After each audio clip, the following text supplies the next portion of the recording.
Good morning. My camera's bouncing around here because I'm on a little bit of a bumpy road. Oh, so today is a wonderful day. Every day is great. When you wake up in the morning, you get a fresh start. You get to start over no matter what. All right, so this is Travel Chat. This is the show where I use my super long commute to annoying. Okay, sorry. Somebody was in my way. This is the show where I use my super long commute to talk through my own personal development. It started out with me listening to audiobooks and learning a lot and just having these epiphanies. And then I would turn off my book and just talk it out. And then I just put the camera on because it was like, you know what? People need to see that everybody just doesn't, you're not just born having it all put together. Like, people need to know what the work is to get to the next stage in your life, not just like, oh, that person has something because of just the fact that they are that person. No, like, we're all working through stuff. So I just turned the camera on so you can see me work through it. Good morning. Hey, Jessica Kidna. Hi, Diane. Good morning. Hi, Loki. So today's episode is entitled, it has several titles. It's just a feeling, right? It's just a feeling of, and you put your own words to it. The feeling is something happened to me ages ago. And every time I think about it, I still feel a gnarly feeling in my belly. I still feel sad. I still feel hurt. I still feel angry, So the title is, why am I still feeling hurt about something that happened ages ago? Something that happened years ago. Why is it still bothering me? Why can't I move on to the next level? So just to work through this. So this is something that I did not intend to deal with last week, but in trying to just clear some abundance blocks, a bunch of stuff from years ago popped up and I dealt with them, and now I feel great. So and I've heard Abraham Hicks talk about this a lot, and so it finally clicked. I was like, oh, that's what that means. If you guys know me, I'm a little slow. Like, I'm extremely smart, but I'm a little slow. So I don't know if that helps or not. I feel like the lighting is all weird today. So this is what I've realized. So this is what Abraham Hicks has said. We are all vibrational beings. Everything that is created is all energy. Matter and the particles between the matter that you can actually see and feel are all energy. Your thoughts are energy. And what's active in your vibration is what you are thinking about, what you're doing, the things that are impacting your world on a day-to-day basis. And if you are conjuring up these same experiences over and over again, you're keeping it active in your vibration. If you turn your attention and focus to something, that's, in the thoughts that you're thinking, you're keeping it active in your vibration. And so when you look at past hurts and you don't deal with them in an effective manner, but you just keep thinking about it, then you keep it active in your vibration. So you can never get over it. And it's tricky. This is a tricky little part, because I'd be like, well, okay, so just don't think about it. And that is not 100% the answer. So Abraham Hicks will tell you that, turn your focus to something else. Just don't focus on that. Turn your attention and focus to something else that keeps you in a high vibe, meaning keeps you happy, and keep your attention on that happy thing so that happy things come into your life. But I think I graduated from Abraham Hicks in the last 2 weeks, because what happened was I've been doing that from January until the beginning of August. I was turning my attention from things that made me upset and trying as best I could to keep my attention on things that made me happy. And I got to a plateau where I felt like, okay, in order to move to the next step, there's something in my past that I need to clear out. I need to go into, that old, basement. I've never had a house with a basement, by the way. But you got to go down into that old dusty basement or climb into that old, dusty attic where you kept all the boxes of things from your childhood. It's time to clean that out. I think a good metaphor for this that I've just come up with right now, because I'm a metaphor machine, is like when you are starting your personal development journey and you have that irresistible urge to declutter, and you start, like for me, what I did, I took everything from the pantry and I put it in the cabinets. I took everything from the cabinets and put it in the pantry. And if you can imagine, if you do this in your kitchen, that means that everything is out on the counter at one point. I think I took a picture of it, but everything, all my dishes, all the box goods, all the pasta, all the canned goods, every single thing in my kitchen was out on the counter, because I was going to do a switcheroo. Like I needed to do a switcheroo, a swap out. And so you declutter everything. You just have to. It's like this irresistible urge. It's like, I have all this stuff, I got to declutter. And I don't know if it's procrastination or if it's the natural thing of your body saying we got to purge all these old things because there's time for something new to come in, and we need room and light and space and air to breathe. You got to get rid of all this old crap. I threw out expired food. I had dishes that I hated. I gave them away. It's like we got to get rid of this stuff. So you declutter your whole house. So then you move from the kitchen. You go to the bedroom, you get in the closet, you take out all those old clothes, the stuff that doesn't fit, the stuff that never fit, the stuff that still had tags. You just declutter it all, and you're just like, I gotta get all this stuff out of my life. Well, what happens, because I did that, I went from kitchen, I went to the closet, I went to my bookshelf, I went to my craft room. I just started to purge. And if you've seen my house, you see it's still full of crap because I just had a lot of stuff. And now I'm just at this phase where I'm getting rid of stuff because I'm like, I can't live like this anymore. Like, I'm a whole new person. I need a whole new living environment. I need to only have things around me that spark joy. I need to only have things around me that I can see that actually make me feel like the next version of myself. And that doesn't mean go out and buy all new stuff. That means just get rid of stuff and give yourself some space. Have some white walls that can just be blank. So when you look up, you can just think. You're not seeing something in front of you all the time. You can just think. All right, so what happens when you've decluttered your entire house? You've done everything. This is where you are. So this is where I am. Like, metaphorically, I've decluttered my entire house. And actually, literally and metaphorically, I've decluttered my entire house. So now I'm standing at this plateau. There's nothing else to declutter. There's nothing else to sell on eBay. There's nowhere else to go except that dusty attic where all those old boxes from childhood live. That is where I was last week and the week before. I had hit some kind of a rut. I felt like some kind of a down in the dumps feeling. I wasn't sure. Diane knows that, hey, Jay, Diane knows that I have been talking about, I need a coach. My friends at work were kind of like, one of them got a new job, and so I was missing her, and the other one wasn't speaking to me. Or I talked to him yesterday. He said I wasn't speaking to him. Whatever. We weren't speaking. He's probably watching this. We weren't speaking. That's the agreement we came upon. So I was just feeling like there was something I needed. And I was like, I was telling Diane, I need a coach. And Michelle she was working on the launch for Female Entrepreneur Association. This is Michelle Rohr from our SOS Club, which we love.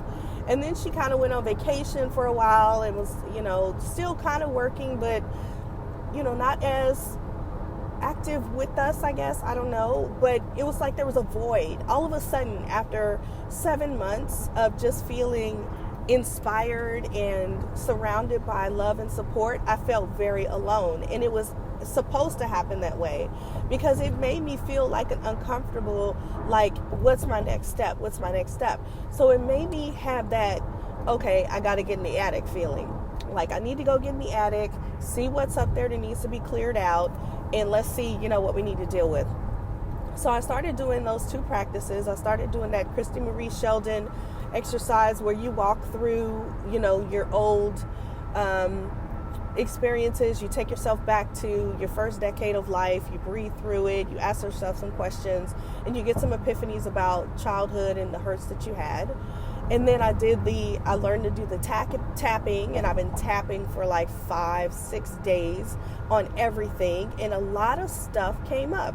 So I didn't intentionally go to deal with these things, but as I'm dealing with other things, like I'm dealing with procrastination, I'm dealing with anxiety, something would pop up, like self-doubt, like your stepdad was a complete jerk, your real dad was totally absent, just all these kind of things that are like, and I don't mean my stepdad that I have now. He's an angel. Like, I don't mean him, but the one I had growing up. I'm talking about my first decade of life and the things that I learned in my first decade of life.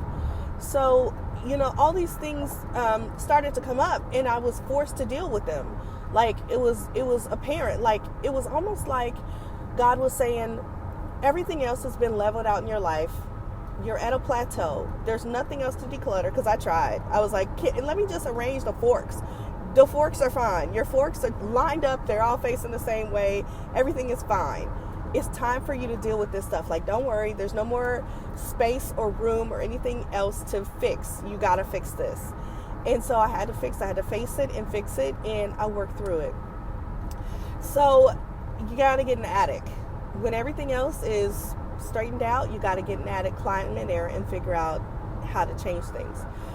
So here's the thing. Your past is in your imagination. Okay? Your past is completely, hey Chi, your past is completely imaginary. Your past is in your imagination. Do you need me to say it another time? Your past is in your imagination. Let me tell you something that's interesting.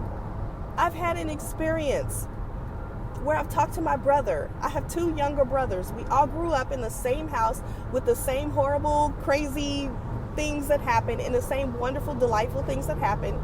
But I can talk to my brother about something that happened, and he has a totally different perspective. Completely different. It's like, remember that time when we went here and this happened? It wasn't that sad, because I had a lot of depression for a lot of years, and it was such a low level. Like, sometimes I knew it and sometimes I was just sad. And it wasn't until my midlife crisis, or shortly before that I even realized like what it felt like not to be sad all the time. And it was like, is this how other people feel? What the heck? I've never felt like sadness was temporary. I've always felt like sadness was a way of life. And so all of my memories are like veiled by this sadness, right? And so I would talk to my brother about something that happened, and he'd like have this funny story about it. And I'm like, what are you talking about? Like, that was traumatic to me, right? And so it's like always this serious, super serious point of view that I took. And you have to realize that like the memories that you're carrying around, your memory is based on the way you've imagined the situation to be. So, and I'm not saying birth order completely plays into this, but I'm just going to say from my experience, I was the oldest, and there was a lot of chaos in our house. And I always felt responsible for making peace and keeping peace and, being the one who provided justice. Like, I would see things happen between my parents, and I try to fix it. But like, I couldn't fix it because I was a kid. So I would just try to like facilitate like my stepdad getting caught cheating and stuff like that, like serious grown-up stuff. Like, I was a kid, and I would be like trying to like set him up, right? And he hated me, I think, because he was like, shut your little, and it was like, it was horrible. Later on, I found out that my mom knew the whole time, but that's like going down a whole other road. But anyway, so I felt a lot of burden and a lot of pressure for keeping peace and making justice in our home. But my brothers were younger than me. One of my brothers is 6 years younger than me. The other one's 18 months younger than me. And they weren't doing this. They weren't, I don't know if they didn't even know. They may not have even known. So when I think about a lot of those times, I think about a lot of energy I put into being upset and trying to figure out how to do this and how to live with that and how to do, and when I talk to my brothers like, hey, do you remember we went over here and did this? And they, oh yeah, that was so much fun. And it's like, what? Like, that was not fun, and so our experiences are based on our perspective of the event and our perception of the event. Here's another case in point. I saw the movie The Color Purple, which I'm sure everybody's probably seen that movie, hopefully. If not, you should watch it. I don't know. But I would watch The Color Purple, and I was like traumatized by that movie as a kid. Like, I was seriously traumatized by that movie, and it was always a sad movie to me. Like, I would always cry. Like, it was just a sad, scary, scary movie to me. I think I watched it too young. I didn't understand it. Nobody explained it to me. So a lot of the things that in that movie really freaked me out. Well, I had a friend, I think it was in my early 30s. I had a friend who, he had grown up in Chicago. He had never seen The Color Purple. And I'm like, how could you be that close to Oprah, like vicinity-wise, if you never seen The Color Purple even? So we watched it, right? And I was like, okay, prepare yourself. This movie is like super traumatic. It's very sad. It's a horribly sad story. Just, okay, let's watch it. But he was this jovial, like really fun-loving guy, like just cool, just like, he was just he loved to have fun, probably too much. So he was just a fun person. And he laughed throughout the entire movie like he thought it was a comedy. And then when I was watching it with him, I realized that it is a comedy. I want you guys to tell me in the comments, like, when you watch The Color Purple, is it a comedy or is it like a dramatic tragedy? And I know it has elements of both because it's drama. But when you watch The Color Purple, is it primarily a comedy to you or is it a sad movie? Tell me in the comments below, because I really want to know if I'm the only person who thought this was a tragedy, a tragic movie. But he thought it was a comedy. He laughed throughout the whole thing. He actually, in watching it with him, it made me laugh. I could see the humor in some of the points, and I could see, the funny things that I had always missed. So your memories are framed by your point of reference and your point of view. Your memories that may be traumatic to you were all living in your imagination based on your perspective. If you can go back and reframe your memories and see them in a different light, you will be able to release the negative feelings that you have. This is what I've been doing over the last week. So, and it wasn't intentional. It's not like I was like, I just had an Einstein epiphany. I'm going to go and reframe my memories. No. And it wasn't that somebody told me to do that. I started doing this other work that I was telling you guys about, and things were popping up. And then I woke up the next day, and suddenly when I thought about this scene in my life, I wasn't me in that scene. I was the other person in that scene. And I felt what they felt, which was a lot of shame and a lot of sadness. And all of a sudden, the thing that I thought was so horrible that happened to me was actually the other person was not trying to hurt me. They were hurting instead. Like, I thought they were, just being mean to me. But instead, they were just protecting their little bunny self that was trying to work through their own issues and not even thinking about the impact they were having on me. And I can totally understand this because now that I'm a mom, I see that I try to do the best thing I can as far as protecting my kids, but I don't know from their perspective how, like, the things I say, the things I do, the places we go, like, how that's impacting them. I will never know that because I'm not them. And so the best thing you could do to release the past hurts is to first understand that the way you saw the movie of your life may not be the way it actually was. The way you saw the movie of your life may not be the way it actually was. So your brain stores memories like pictures, right? It doesn't keep time. I mean, some people they have that gift where their brain keeps time. They can say, oh, it was a Tuesday, it was 4:52 p.m. Most people are not like that. You just have like a snapshot, a scene. And the scenes are things that have left an impression on you. Well, let me blow your mind really quick, because this blows my mind every time I think about it.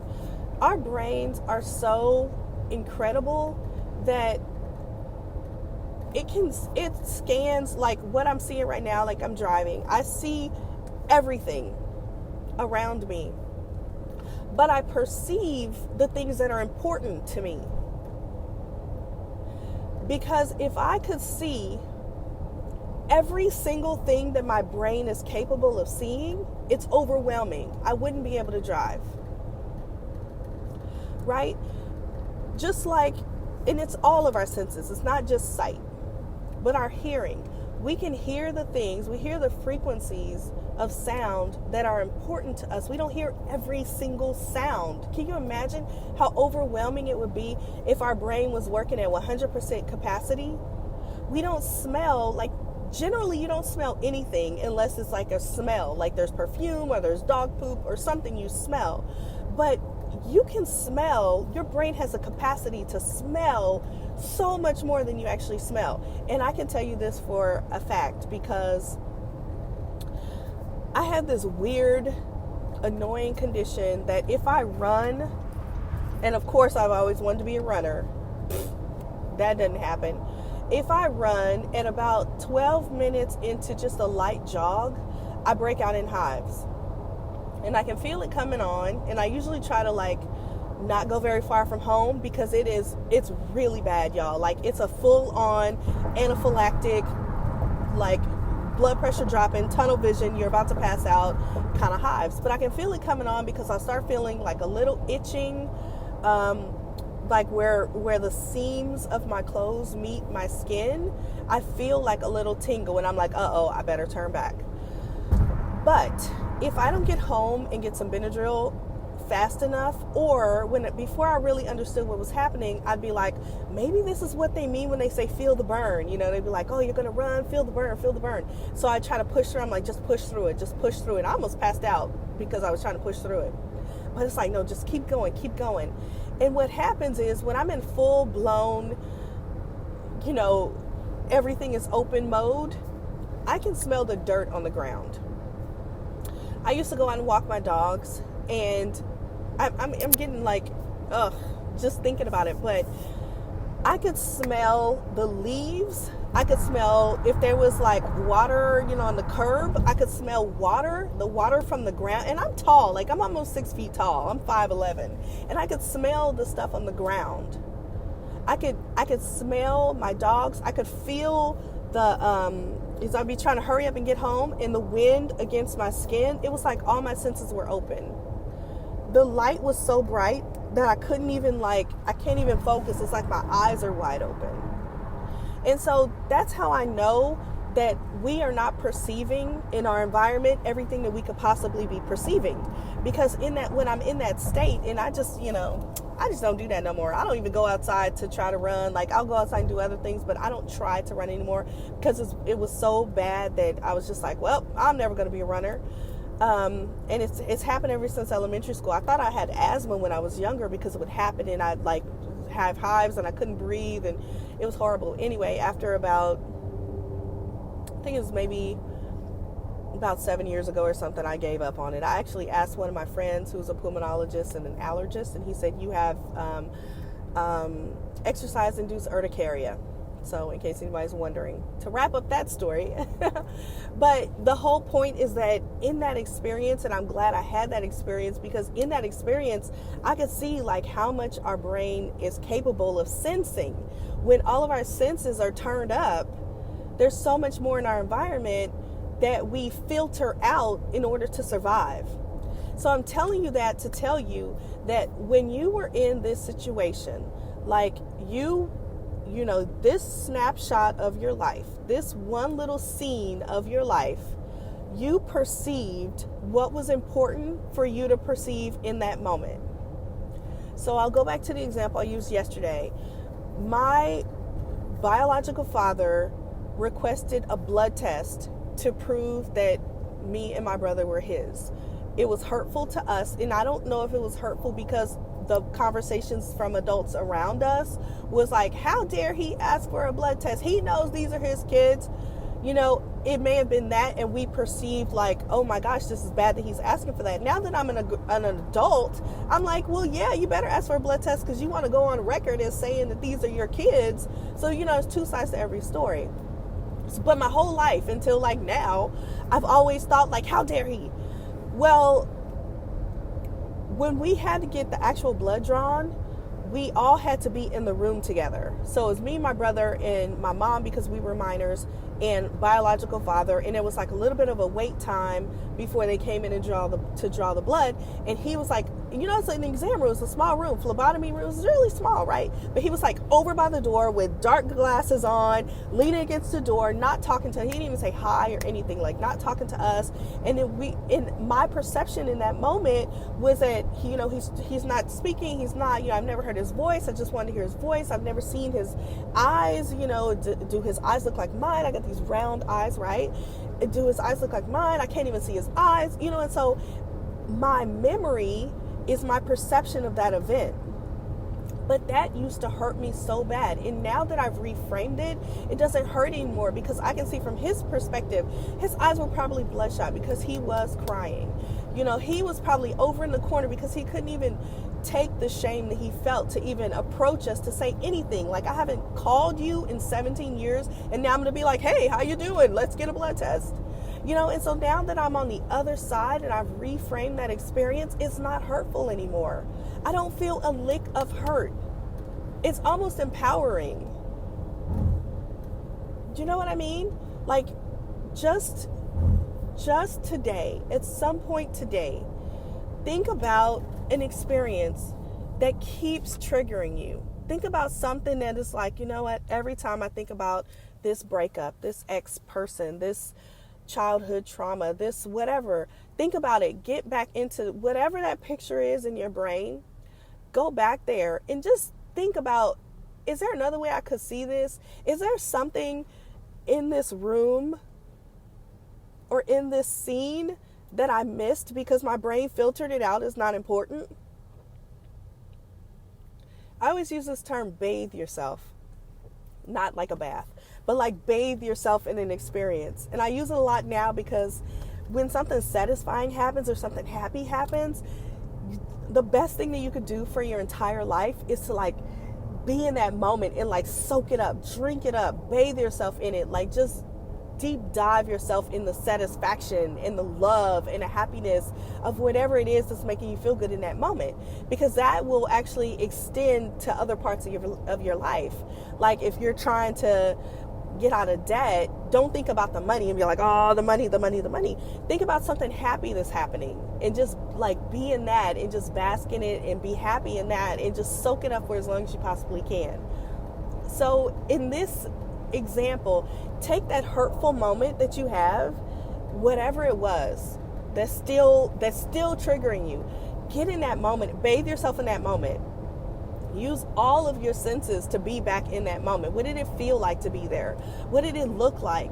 What did it smell like? Just put yourself back in that moment and just think about if you were the other person in that situation. Be that person. Don't be yourself for a minute.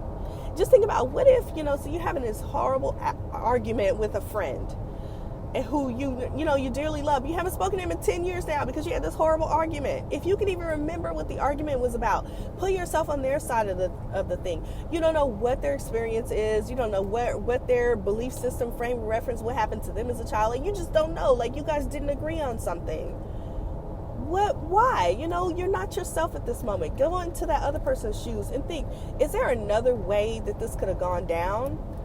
Am I watching The Color Purple and it's sad, or am I watching The Color Purple and it's a comedy? You know what I mean? Just try. And I'm not saying that you were wrong and they were right. That doesn't matter. The only thing that matters is, what is your perspective? Is it your perspective that made you upset and triggered and holding on to it? Or is it that it actually happened that way? Just like your past is all imaginary, it's totally subjective, it's all your complete imagination, so is your future. So I always tell you to imagine your life, and I'm going to tell you again today. Your future is completely in your imagination. what you worry about, what you stress about, is all something you've made up because it hasn't happened yet. You're like, oh my gosh, what if this happens? Well, guess what? That hasn't happened yet. And you have the power to make it happen the way you want it to happen, to be honest. That's probably like that's like all the other previous shows. You can make it happen the way you want it to happen. You really can. You are the designer of your life. But your past is in your imagination. You keep hurting because you keep conjuring up this same story that you're telling yourself. Tell yourself a different story. Just decide to. Just decide to go back and say, this is actually the way it happened. And see if it makes a difference. I can tell you personally, from my point of view, it's made a difference. What else was I going to tell you guys? This is what happens when you don't have notes. Just coming off the top. So when I was thinking about all of that, letting go of past hurts. Okay, so keeping things active in your vibration. So when you feel hurt, like something comes, you think about it again, you feel hurt, you keep it active in your vibration, meaning that the compartment that is you in your life, in your now, has nothing to do with what happened to you as a kid, except that you keep bringing it forward. So you think, like, because I told you before, like, I always seek to be understood. Like, I want people to know why I think the way I do, why I act the way I do. I need my husband to understand who I am and why I'm like this. He's got his own stuff to deal with. Everybody that you meet has their own stuff to deal with. They're not trying to figure you out. They're trying to figure out themselves. So don't bring all that forward, all the negativity, even if it was supremely negative things that happened to you. Don't keep bringing it forward, because you're not in your now, and your now, and your now, and your now. Your past has nothing to do with that, because you're creating your next now. And when you create your next now, you have the power to create the next most beautiful, most amazing, most profitable, most passionate, most everything that you want and dream of, most positive now that you can possibly create. You create your now. But if you take your now and you have this old raggedy duffel bag full of memories that you hate, that trigger you, and you say, you know what, I'm gonna pack my bag and take it to my now, and I'm gonna pack it full of all this crap, all this baggage, right? I'm gonna take all this stuff with me into my now. And it reminds me of how Michelle Rohr recently said on the Michelle and Amy show, like almost literally to me, because I asked a question and I regretted it. I was like, she answered my question on YouTube, and it was like, I'm sitting in the kitchen crying. I'm like, no, don't say that on camera. But she was like, is your past more important than your future? Are you making your past bigger than your future? That's a legitimate question. And that has framed my last 2 weeks. Am I making my past bigger than my future? Meaning, am I taking into my future my beautiful, what Lisa Nichols says, my breathtaking future? Because we all have the power to create the next version of ourselves and decide if that version of our life is going to be amazing and breathtaking, or is it going to be more crap from the same old life we've already had. You have the power. Right now, you can say, you know what? My past is not going to be taken with me into my future. My future is going to be a whole different situation. I recently got new clothes because I've been on a no-buy this year, and I've been trying to have a capsule wardrobe, which is like an intentionally small wardrobe where you just kind of wear the same things, you mix and match, you wear the same things over and over. But what they don't tell you is that you end up washing those same things over and over, and your clothes start to wear out faster, which is fine. So I recently got new clothes, and I was like, I'm always into Fran of 2024, right? What does 24 wear? What kind of clothes are going to walk with me into my breathtaking future? What am I going to be? Who am I going to be? I went to work. What day was that? Monday or Tuesday? I walked into the conference room and everybody's like, whoa, no, they were like, do you have a job interview? Are you leaving? What's going on? And I was just like so embarrassed. I was like, oh my gosh, like I have been just shabby, right? Like I've just been coming to work, comfortable. And when I finally decided that my now and my next now and my next now and my next now would be different from my past, that person was unrecognizable. I walked in there and they thought I was getting a new job. They thought I was going to leave on my lunch break, go have a job interview and get a new job. Because it's like, this is not the you that we're used to.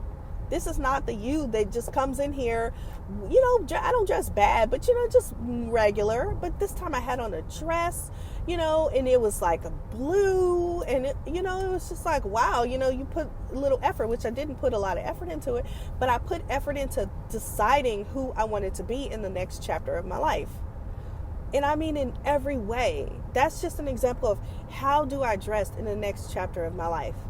But when it comes to this conversation, the question is, what do you think about in the next chapter of your life?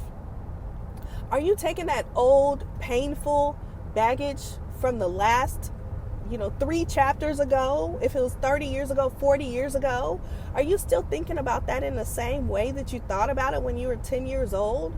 And you're putting that old raggedy shoe in your duffel bag and you're taking that into your breathtaking future? Because I can tell you right now, it has no place. It has no place in your breathtaking future. It has no place in your breathtaking future. There is a, oh my gosh, this is so funny. I'm getting goosebumps because I love this story so much. There's a story in the Bible where Saul, David was like an apprentice, I guess you want to call it, of Saul, the king. And when Saul died, David was just a great man, but he wanted to honor Saul. So he wanted to go and find out if Saul had any surviving relatives, right? And he found that Saul had like a grandson. I think it was a grandson. He had like one surviving relative, and he lived in this city. And, of course, David was a king, so he sent people out to hunt for someone. And usually, if a king is hunting for a previous king's descendants, he's trying to cut their head off or something like that. Like, he's going to kill anybody who could possibly come against him as the king. But David wanted to honor Saul's relatives, long lost relatives. And he found like a grandson. I think it was a grandson. And he found him in this city called Lodabar. You can look this up if you want to. I promise you. I've told you guys, I'm not anti-religion. I'm not anti-Bible. I'm a Christian. I've read the Bible several times. I've always been a seeker of the truth. So I've always studied the Bible because I felt like it was the most true version of everything I could find. So I know the Bible and I love the Bible, but I do sometimes say, like yesterday, I was like, I hate gospel music. And so I was like, that's not actually gospel music, but it's true. So you can go and look this up. Lodebar, Lodabar. And I remember thinking, that pretty much sums it up right there. Like, what a coincidence that the name of the city or the little town was Lodabar, because a bar was set low. Anyway, that's off subject. So he found this guy, and I can't remember his name. I'm going to look it up. But anyway, so he found this guy who was like a grandson or great grandson of King Saul.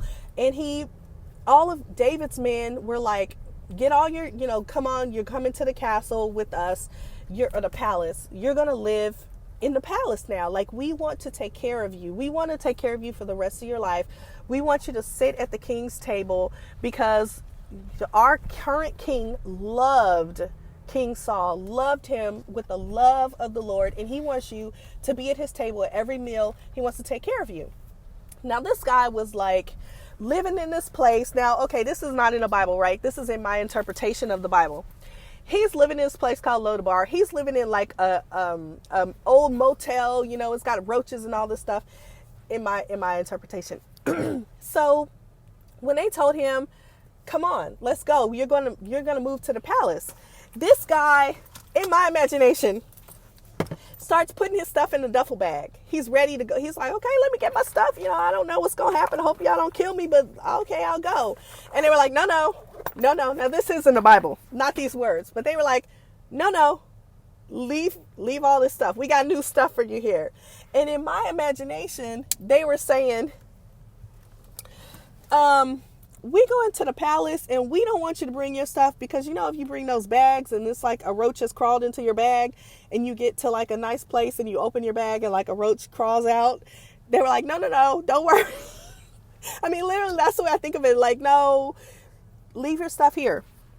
So when you think about your past and think about, I'm sorry, I'm trying to decide where the light is going to be the best. But when you think about your past, use that story as an example. Think about the fact that your life, in your life experience, is moving you into a palace. Your breathtaking future. You are about to move into a palace. Do not pack up your old raggedy Nikes from the 7th grade and all your dusty, roach infested, overalls and all this crap. Leave that stuff in the past. Deal with it, discard it, and move into your future with all new thoughts and ideas. Take what happened to you as something that shaped you, reframe it into something like, this happened to me because, this happened to me to teach me, because no experiences are wasted. So you want to say, the reason that this happened to me was so that I could be. The reason that this happened to me is so that I could know. The reason this happened to me is so that, and fill in the blank. But reframe it to where, like I said, first of all, you're not you, you're the other person. And see if there's something that you missed. See if there's something in your perception, like your brain only saw what it wanted to see, but there could have been another explanation. Just see if there was a reason. And if not, if it's something horribly tragic that happened to you, maybe that's your platform. Like everything that's horribly tragic that happened to me, not every single thing, but whenever something bad happens to me, I always say, oh wow, okay, this is great. How am I going to use this?